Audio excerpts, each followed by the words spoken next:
Hello students, welcome to சித்திகன் academies. இந்த வீடியோவில் வந்து பார்த்தீங்கன்னா நம்ம ஸ்டூடெண்ட் ஒரு டவுட் கேட்டிருக்காங்க. அது என்ன அப்படின்னு சொல்லிட்டு நம்ம சால்வ் பண்ணலாம். கொஸ்டின் ஒரு டைம் படித்து பார்ப்போம். Write the structural formula. ஒரு ஃபார்முலா கேட்டிருங்க. எதுங்கன்னா த காம்பவுண்ட் 3-மெத்தில் பியூட்டனோயிக் ஆசிட். ஒன்றும் இல்லை, பியூட்டனோயிக் ஆசிடு. ஓயிக் ஆசிட்னா COOH. மெத்தில் பியூட்டனோயிக் ஆசிட்னா இது ஒரு கார்பன், இதில் ரெண்டாவது கார்பன், இதில் தேர்ட் கார்பன், இது ஃபோர்த் கார்பன். மொத்தம் 4 கார்பன் லைனாக இருக்கணும். அதில் வந்து தேர்டு பொசிஷனில் மெத்தில் குரூப் இருக்கணும். அப்போ 1, 2, 3 தேர்டு பொசிஷனில் எனக்கு மெத்தில் குரூப் இருந்தால் கரெக்டாக இருக்கும். இது நீங்கள் பேலன்ஸ் பண்ணிக்கலாம். ஸோ இது எக்ஸாக்ட் ஷேப். நம்ம லைனாக போட்டோம்னா, லைன் டயக்ராம் போட்டோம்னா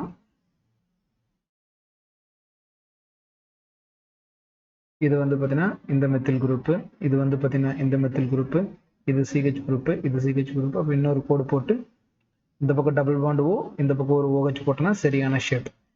சரி, இதில் எங்கே கரெக்டாக மேட்சாக இருக்குது அப்படின்னு பார்த்தோம்னா OH குரூப் இங்கே இருக்குது, இங்கே ஒரு பாயிண்ட், இங்கே ஒரு பாயிண்ட், இங்கே ஒரு பாயிண்ட். ஆன்சர் ஆப்ஷன் 1ல் மெர்ஜ் ஆயிருக்கு. ஸோ இந்த கேள்விக்கான பதில் ஆன்சர் ஆப்ஷன் 1. கீ ஆன்சரில் 2 கொடுத்துருந்தாங்க. ஸோ அதனால் ஸ்டூடெண்ட் டவுட் கேட்டிருந்தாங்க. இது ஆக்சுவலாக ஆன்சர் ஆப்ஷன் 1 தான். நீங்கள் கரெக்டாக தான் சூஸ் பண்ணியிருக்கீங்க அப்படிங்கிறத வந்து சொல்லிடுறேன். அடுத்து வந்து பார்த்தீங்கன்னா சார் மற்றதுக்கும் நேம் கொடுங்க சார்னா நீங்கள் தாராளமாக நேம் கொடுக்கலாம். ஸ்டூடெண்ட் சூப்பராகவே பண்ணியிருக்காங்க. இங்கே பாருங்கள், கரெக்டாக நேம் கொடுத்துருக்காங்க. இந்த இடத்துல 1, ஏன்னா நம்ம ஃபங்க்ஷனல் குரூப்லேருந்து ஆரம்பிக்கணும். அந்த கார்பனுக்கு 1, இந்த கார்பனுக்கு 2, இந்த கார்பனுக்கு 3, இந்த கார்பனுக்கு 4 கரெக்டாக கொடுத்துருக்காங்க.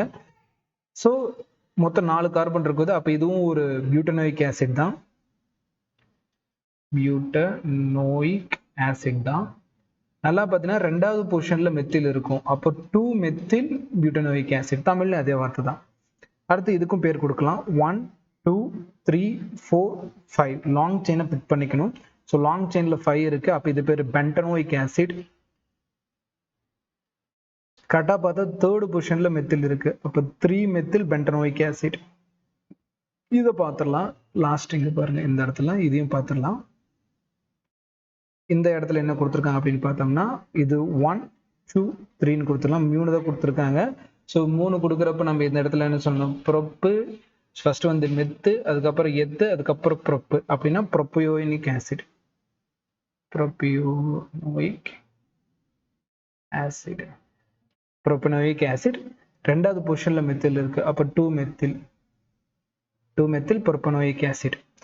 ஸோ இதுதான் வந்து பார்த்தீங்கன்னா கொடுத்துருக்க 4 காம்பவுண்டுக்கான எக்ஸாக்ட் IUPAC நேம். இதில் கீ ஆன்சர் 2 வந்திருக்கும், அது ராங்.